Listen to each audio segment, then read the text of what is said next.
كما أكرمت أيوب فأكرمنا وكما ألهمت أوليائك فألهمنا وكما هيمت أحبابك فهيمنا ومن رضاك غنمنا ومن فضلك لا تحرمنا واجعلنا لك من الشاكرين أما بعد. السلام عليكم ورحمة الله تعالى وبركاته. Alhamdulillah, syukur kepada Allah Subhanahu wa taala dengan limpah kurnianya yang telah memberi peluang dan ruang kepada kita pada hari ini, pada tengah hari ini dapat kita berhimpun di rumah Allah yang mulia ini. Mudah-mudahan atas perhimpunan kita pada tengah hari ini dapat kita melaksanakan dan menyempurnakan ibadah yang dituntut ke atas kita pada Allah Subhanahu wa taala, dan seterusnya kita dapat peluang untuk menghimpunkan seberapa banyak ibadah sunat sementara kita menanti tibanya ataupun masuknya waktu fardu zuhur ataupun solat Jumaat seketika nanti. Jadi sebelum itu kita mengambil peluang seperti mana pada setiap Jumaat, yang mana pihak Masjid Telekom Taiping menyediakan ruang ataupun masa untuk tazkirah sebelum masuknya waktu Jumaat ataupun sebelum mendirikan solat Jumaat. Jadi kita ambil beberapa faedah, beberapa kebaikan yang dapat kita kongsikan bersama, mudah-mudahan di sementara waktu yang ada ini. Jadi sambungan perkongsian kita pada hari ini iaitu berkaitan dengan ayat-ayat ciptaan alam daripada Al-Quran, seperti mana pada sesi-sesi ataupun jadual tazkirah saya pada minggu ketiga ini, iaitu kita bawa pendekatan perkongsian berkaitan dengan ciptaan alam yang disebut oleh Allah Subhanahu wa taala di dalam Al-Quran. Dan pada hari ini kita akan sambung pada ayat kauniyah yang berikutnya, iaitu yang ke-9 berkaitan dengan bumi. Allah Ta'ala jadikan bumi ini bentuknya separa bulan.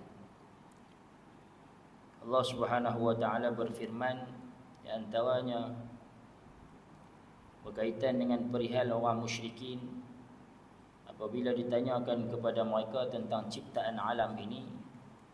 Di antaranya Allah berfirman, a'udzu billahi minasyaitonir rajim, wa la in sa'altahum man khalaqas samawati wal ard la yaqulunna Allah. Maksud apa? Sesungguhnya jika engkau wahai Muhammad bertanya kepada mereka, iaitu bertanya kepada orang musyrik itu, man khalaqas samawati wal ard, siapakah yang menciptakan langit dan bumi ini? Nescaya mereka akan menjawab, sudah tentulah Allah yang menciptakannya. Adapun begitu, walaupun jawapan mereka seperti itu, akan tetapi mereka tidak mahu ataupun tidak mampu untuk berpegang dengan apa yang Allah sebutkan ataupun Allah tunjukkan bukti-bukti kekuasaan Allah pada penciptaan alam ini, dan membuatkan mereka itu tidak beriman kepada Allah Subhanahu wa taala. Itu dipanggil golongan musyrik. Maka Allah perjelaskan lagi antaranya berkaitan dengan tajuk yang kita nak kongsikan pada hari ini, iaitu Allah Subhanahu wa taala berfirman, a'udzu billahi minasyaitonir rajim, wal arda ba'da dzalika dahaha, dalam surah An-Nazi'at.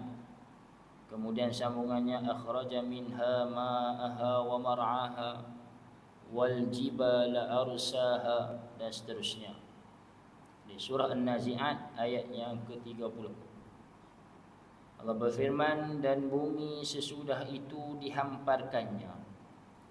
Maka di sini di antaranya ada setengah pandangan yang mengatakan bumi itu dihampar seperti mana hamparan permaidani sebagai contoh, ataupun dihampar seperti mana hamparan kapek. Maksudnya bila hampar kapek tu nampak rata lah.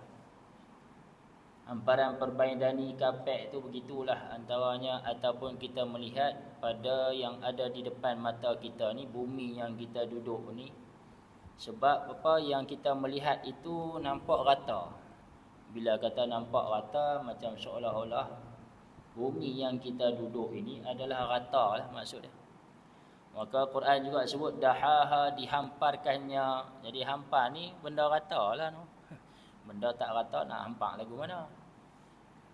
Akan tetapi di sini di antaranya Allah perjelaskan berkenaan ciptaan bumi ini, iaitu Allah mengisyaratkan kebesaran Allah Subhanahu wa taala, iaitu dengan perkataan daha dal hayat, diterjemahkan sebagai hampar. Maka kebanyakan ahli tafsir menyatakan bumi dihamparkan bukan bermaksud bumi ini flat ataupun datar ataupun leper. Tak. Datar dan leper ni itu pada pemahaman sebahagian manusia. Adapun apa sebenarnya yang berlaku bukanlah seperti itu. Jadi hampar itu merujuk kepada pandangan mata kasar manusia. Jadi kalau kita tengok, kita nampak macam terhampar, dihamparkan dan sebagainya. Macam seumpama rata lah. Sebab pandangan mata kita tak mampu nak melihat keseluruhannya kerana kita berada di atas muka bumi. Tapi cuba kita tengok, ada setengah-setengah orang yang naik ke angkasa. Bila dia naik ke angkasa, maka dia tangkap gambar objek-objek yang ada di angkasa raya. Maka bila kita tengok data-data yang ditunjukkan, rupanya bukan bumi itu mendatar. Bumi itu tak mendatar, dia berbentuk bulat ataupun bujur ataupun separa bulat dan sebagainya, seumpamanya. Baik. Jadi ada juga di antaranya mengkaji, iaitu seumpama seperti bentuknya seperti bentuk telur burung unta. Telur burung unta tu dia bukan bulat betul. Apa dipanggil bulat betul? Bulat betul ya no? Dia panggil apa? Bulat betul, istilah dia apa dah? Rover.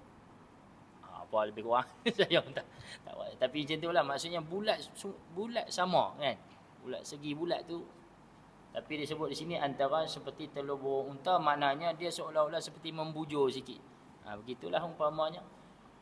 Jadi itu di antara yang dikaji oleh mereka yang mengkajilah, para saintis ataupun para astronomi dan sebagainya. Maka mereka mengkaji, maksud kata dia bukannya mendatar, dia bukannya rata, dia bukannya leper, dia bukannya flat dan sebagainya. Kemudian pula Al-Imam Ar-Razi menjelaskan bahawa langit diciptakan selepas penciptaan bumi, dan bumi sememangnya diciptakan seperti kurrah mujtami'ah dia panggil. Iaitu kurrah maknanya seumpama bulatan, bola. Bulatan yang mana di situ bulatan itu bergabung. Kemudian diluaskan bulatan tersebut dan dihamparkan. Jadi bentuknya itu seperti bola. Maknanya dihamparkan situ, maknanya pandangan mata manusia nampak macam terbentang. Memang betul lah lagu tu. Pandangan mata kita manusia ni nampak terbentang. Bumi itu terbentang luas. Tapi kerana kedudukan kita itu di atas muka bumi. Adapun kalau kita duduk di luar bumi itu, seperti mana yang dikatakan bahawa ada orang naik ke planet, naik ke bulan dan sebagainya, maka dia nampak bumi itu bukannya rata, bukannya mendatar. Jadi bentuknya adalah seperti bola, kurrah. Bahasa Arab sebut kurrah. Orangnya sebut kurratul qadam, itu bola sepak, kan? Tapi nama asal perkataan kurrah itu bulat, itu adalah seperti bola. Baik. Dan kemudiannya pula, iaitu Zakir Naik dan juga Zaghlul An-Najjar merujuk kepada sudut leksikologi, yang mana salah satu makna perkataan daha ialah tempat telur burung unta. Telur burung unta berbentuk seperti spherical, iaitu separa bulat. Lebih kurang lagu tu lah. Kita lebih tahulah istilah tu. Saya reti sebut lah, tapi lebih kurang maksud dia lagu tu lah. Sebab tu disebut bumi itu adalah separa bulat. Ini berdasarkan apa yang dikaji. Jadi dari situ kita melihat bahawasanya Al-Quran ini, walaupun kalau kita tengok secara apa orang kata, secara zahirnya adalah satu bentuk bacaan saja, bahan bacaan lah. Ataupun dikatakan kitab bacaan saja, buku, kerana kata buku terlalu rendah sangat nilai dia, tapi seumpama kitab itu lebih tinggi dari sudut istilah. Kitab bacaan yang menjadi sebagai panduan kepada manusia. Sebab tu Nabi sebut apa? Ia sebagai panduan utama. Al-Quran tu sebagai panduan utama. Bila kata panduan utama, bila kita perhatikan antaranya ayat-ayat Al-Quran itu menceritakan sesuatu perkara itu penuh dengan keistimewaan dan keunikannya. Apa Allah sebut wal arda ba'da dzalika dahaha. Bumi itu adalah apa? Iaitu seperti dihamparkan. Tapi dihampar itu maksudnya bukan bentuknya yang dihamparkan tu, ataupun bukan mendatar bentuknya. Dihamparkan itu adalah pandangan mata manusia yang melihat kepada bumi itu seolah seperti yang dihamparkan. Tetapi bentuk sebenar bumi itu adalah separa bulan. Jadi itulah di antaranya, kerana nak memahami akan Al-Quran itu tidak boleh dibaca secara zahir ayat semata-mata ataupun diterjemahkan makna zahir sahaja. Kerana dia ada makna-makna yang tersirat yang perlu dikaji. Itulah Al-Quran. Sebab tu Allah menyatakan bahawa berkaitan dengan Al-Quran ini adalah apa? Liulil albab, bagi orang yang berakal. Kerana orang yang berakal ini dia akan guna akal fikirannya untuk berfikir. Bila dia fikir, maka bila dia mencari dengan pemikiran yang waras, bila pemikiran yang betul digunakan, maka barulah dia akan dapat rahsia-rahsia dalam Quran. Makna-makna yang tersirat di dalam Quran sehingga akan membuat seseorang itu tidak terkeluar daripada akidah yang selamat, yang sejahtera. Jadi itu di antaranya kepentingan bagi kita sebagai manusia ini, tambahan pula kita beragama Islam. Perlu kita meneliti, membaca dengan mentadabbur Al-Quran, menghayati kalimah-kalimah dan makna-maknanya, supaya apa? Supaya kita dapat merasai betapa hebatnya Al-Quran menciptakan tentang alam ini. Dan ulama disebut dah, ulama-ulama tafsir, mufassirin sebut di antaranya dalam ilmu ataupun perkara berkaitan dengan ulumul Quran, iaitu bagi mereka yang nak mempelajari ilmu tafsir, di antaranya sukatan ataupun silibus bagi pelajar-pelajar yang nak belajar dalam bidang tafsir, dia akan belajar ilmu ulum Quran. Dia akan ceritakan tentang apa yang terkandung dalam Quran, ayat-ayat Al-Quran diturunkan di mana, ada ayat nasakh, ayat mansukh dan sebagainya. Kemudian dia akan belajar tentang usul tafsir, kaedah-kaedah nak menafsirkan ayat-ayat Al-Quran dan sebagainya. Dan di situ juga apa? Menunjukkan ataupun memberi panduan kepada mereka yang nak mempelajari akan ilmu tafsir ini, mengkaji dengan sehabisnya ataupun sedalam-dalamnya apa yang Allah nak sampaikan melalui ayat-ayat Al-Quran ini. Maka bila dikaji, itulah menggunakan akal dengan sebaiknya. Sebab itu Allah sebut apa? Bagi mereka ini yang berakal itu, ataupun Al-Quran itu adalah untuk mereka yang berakal. Jadi sebab itu kita kena ambil perhatian di situ bahawa kita berpegang dengan Al-Quran, maka kita akan tergolong dalam golongan orang yang berakal. Kerana itu adalah panduan yang Allah kurniakan kepada kita, kepada manusia, nak berjaya dalam kehidupan di dunia dan akhirat. Kita berpegang pada panduan yang telah Allah berikan. Maka kita kena usaha untuk mendalami ataupun mempelajari akan ilmu yang berkaitan dengan Al-Quran ini. Baik. Dan kemudian Allah Subhanahu wa taala berfirman lagi dalam surah Az-Zumar ayat yang kelima, A'udzu billahi minasyaitonir rajim, khalaqas samawati wal arda bil haqq yukawwirul laila wan nahar yukawwirul laila 'alan nahar wa yukawwirun nahara 'alal lail wa sakhkhara asy-syamsa wal qamar kullun yajri li ajalin musamma ala huwal azizul ghaffar. Allah Subhanahu Wa Taala berfirman, iaitu Dia menciptakan langit dan bumi dengan kebenaran ataupun dengan tujuan yang benar. Allah ciptakan langit ada tujuannya yang benar. Allah ciptakan bumi juga dengan tujuannya yang benar. Makna kata manfaat langit itu ada, bukan ciptaan yang sia-sia. Allah tanya pula dalam ayat, dalam firman yang lainnya, dalam ayat yang lain, afa hasibtum annama khalaqnakum abasa wa annakum ilaina la turja'un. Apakah kamu melihat apa yang aku ciptakan ini, apa yang Allah ciptakan ini adalah perkara yang sia-sia dan kamu tidak akan kembali kepada Allah Subhanahu Wa Taala? Mana kata setiap perkara yang diciptakan oleh Allah itu besar manfaatnya, banyak manfaatnya. Hanya barangkali ada di antara manusia yang tidak mengenal ataupun tidak mengerti tentang manfaat dan faedah kebaikan-kebaikan daripada apa yang telah Allah ciptakan. Maka manusia tidak mempedulikannya, tidak mengambil perhatian daripadanya dan tidak mengendahkannya. Maka manusia hanya mengikut akal fikiran sendiri tanpa merujuk kepada panduan yang telah Allah berikan.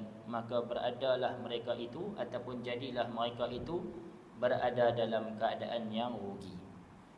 Jadi Allah ciptakan langit dan bumi itu dengan tujuannya yang benar. Iaitu langit itu di antaranya kita tak tahu banyak kelebihan dia, tapi sekadar apa yang kita tahu di antaranya dengan langit itu Allah menurunkan hujan. Allah menghimpunkan air daripada laut ataupun daripada tasik ataupun daripada mana-mana tempat sebagai tempat takungan air, kemudian Allah transitkan di langit ataupun di awan dan kemudian berlaku proses penapisan, penapaian dan sebagainya. Dan kemudian yang diturun, air yang diambil daripada laut adalah air masin. Tapi bila mana naik ke langit, dia berlaku proses penapaian, maka diturun air yang tawar. Air hujan jadi air tawar, asal air itu air masin. Itu di antaranya. Dan lain-lain lagi, ada lagi manfaat-manfaat ataupun kebaikan-kebaikan adanya langit, adanya awan dan sebagainya. Hanya yang saya sebutkan itu adalah antara contoh yang umum, semua tahu tentang perkara tersebut. Dan kemudian bumi juga Allah jadikan bumi itu ada manfaatnya, ada kebaikannya. Manusia mengambil manfaat daripada bumi, daripada tanah. Ada yang menanam pokok-pokok, tumbuh-tumbuhan, buat ladang dan sebagainya. Ada yang menternak dan sebagainya. Ada yang buat kolam dan sebagainya. Itu semua yang ada di atas muka bumi. Dan semua itu adalah berlaku dengan benar dan mendapat kebaikan, faedah, keuntungan kepada manusia yang berada di atas muka bumi. Dan kemudian Allah sebut lagi apa? Yukawwirul laila 'alan nahar. Allah Ta'ala menjadikan malam itu melingkari dengan gelapnya. Iaitu malam gelap. Malam tak ada cahaya kerana bulan yang ada di malam hari. Dan kemudian bila mana sesuatu tempat itu berada dalam keadaan yang gelap, maka selain daripada tempat gelap iaitu cerah. Ketika itu kawwir, berlaku kitaran. Kawwara yukawwiru, itu di antaranya kalimah bahasa Arab. Kawwara yukawwiru takwiran. Jadi kawwir itu iaitu dalam lingkungan ataupun bulatan. Bila setengah tempat itu berada dalam keadaan yang gelap, tanpa cahaya, tidak ada suluhan matahari, maka sebaliknya tempat yang selain daripada gelap itu, maka dia cerah. Sebab tu kita kata di tempat kita ni gelap ataupun cerah sekarang ni. Sekarang ni pukul berapa? 12.57. Makna kata kalau di Mekah pukul berapa Haji Mak? Pukul 6 pagi atau pukul 5 pagi? 5 pagi lebih kurang. Mereka beza dengan kita 5 atau 6 jam macam tu lah, lebih kurang lah. Ataupun barangkali pukul 7 dah kan, dekat-dekat. Makna kata mereka tu baru awal pagi nak cerah, baru terbit matahari dan sebagainya. Kita ni dah tengah hari, tapi cuma keadaan kita sekarang ni, cuaca di tempat kita ni duk mendung. Sebab apa? Awan melindung matahari, jadi mendung. Tapi sebenarnya kita berada di pertengahan hari dah. Kerana sekarang ni pukul berapa ni? 12.58, lagi 5 minit lagi. lagi 5 minit, lagi 7 minit lagi nak masuk waktu. Makna kita berada di waktu dipanggil transit. Waktu matahari transit. Ataupun dia panggil waktu matahari, apa orang kita kata? Rembang. Istilah sekarang, istilah orang kita rembang lah. Tapi dalam istilah ni dia panggil transit. Kerana transit apa? Transit daripada terbit matahari sampailah nak terbenam nanti, dia duduk di tengah-tengah bumi. Sebab tu dia berada di paksi yang tengah, garisan yang tengah, ataupun garisan titik tengah meridian bumi setempat. Mana kita duduk, di situlah dikira. Jadi dia ikut apa? Ikut kita punya lokasi ataupun apa dia panggil? Latitude. Latitude dan longitude kita tu semasa. Kalau kita duduk di belah tanah Arab sana, dikira di sana. Sebab tu sana 5 jam sebelum daripada kita. Jadi waktu transit dia bukan sekarang. Waktu transit dia sehari kita nak petang.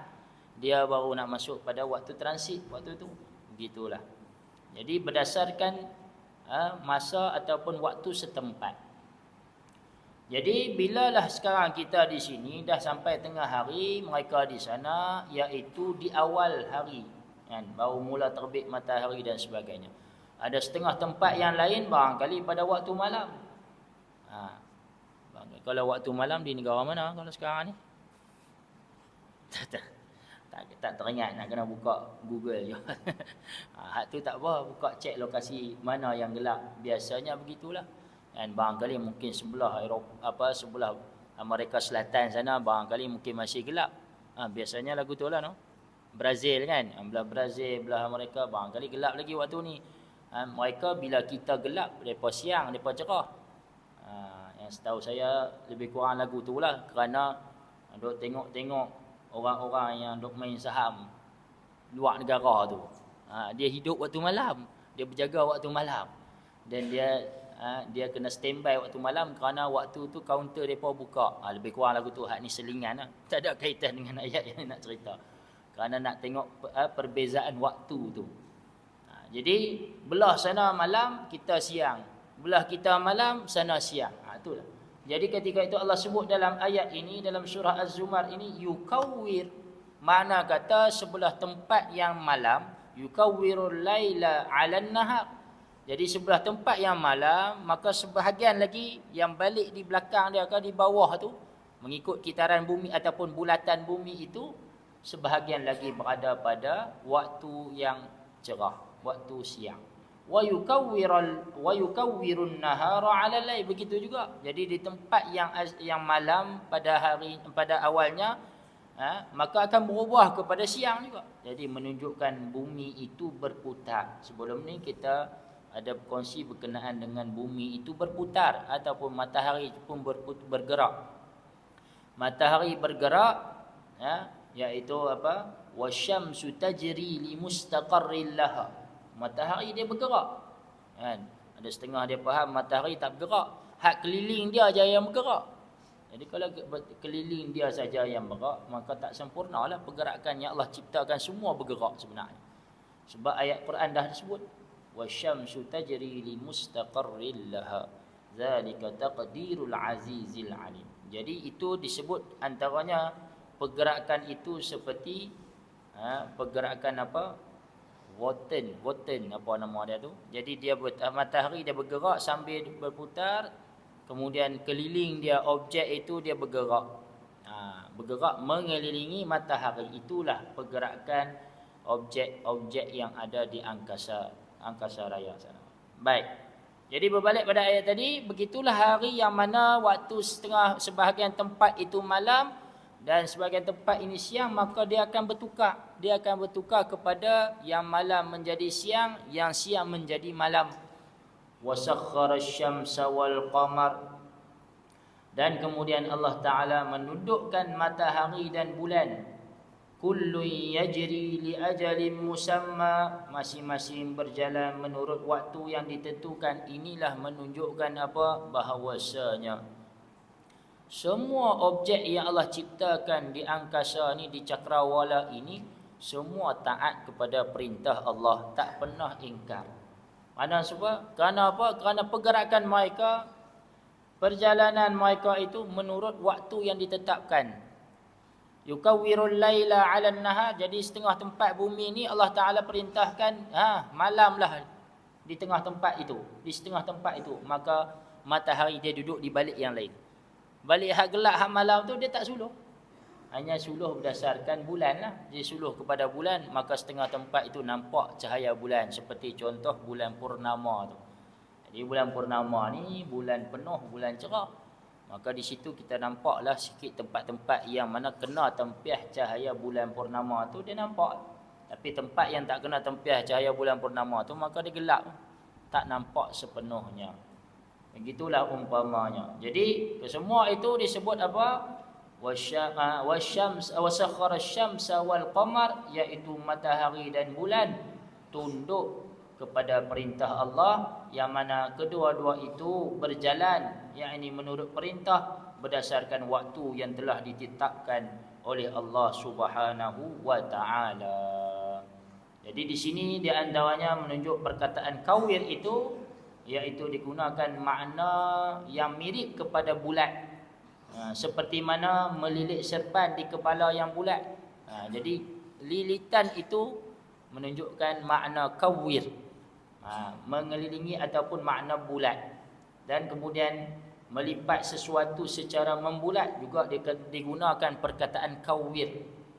Dan kemudian memasuk malam ke dalam siang atau siang kepada malam, seharusnya cara membulat, iaitu dia bertukar-tukar, berputar-putar, bergilir, bersilih ganti dan sebagainya. Itulah di antaranya yang berkaitan dengan apa yang disebut pada hari ini, tajuk yang kita kongsikan bersama pada hari ini, iaitu adalah bumi bentuknya adalah separa bulan. Inilah yang disebut daripada Al-Quran, dan mudah-mudahan ia menjadi panduan kepada kita bersama, iaitu merupakan ayat ataupun kalamullah yang benar yang disebut ataupun yang tertera di dalam Al-Quranul Karim yang kita duk baca pada setiap hari atau setiap tahun dan sebagainya, menunjukkan apa? Bentuk bumi itu adalah separa bulat adalah merupakan perkara yang benar, dan ia datang daripada Allah Subhanahu wa taala. Baik, insya-Allah sekadar itu dapat kita kongsikan bersama pada tengah hari ini. Mudah-mudahan ia bermanfaat untuk kita semua. Dan aku qauli hadza wa astaghfirullahal azim li wa lakum. Wassalamualaikum warahmatullahi taala wabarakatuh.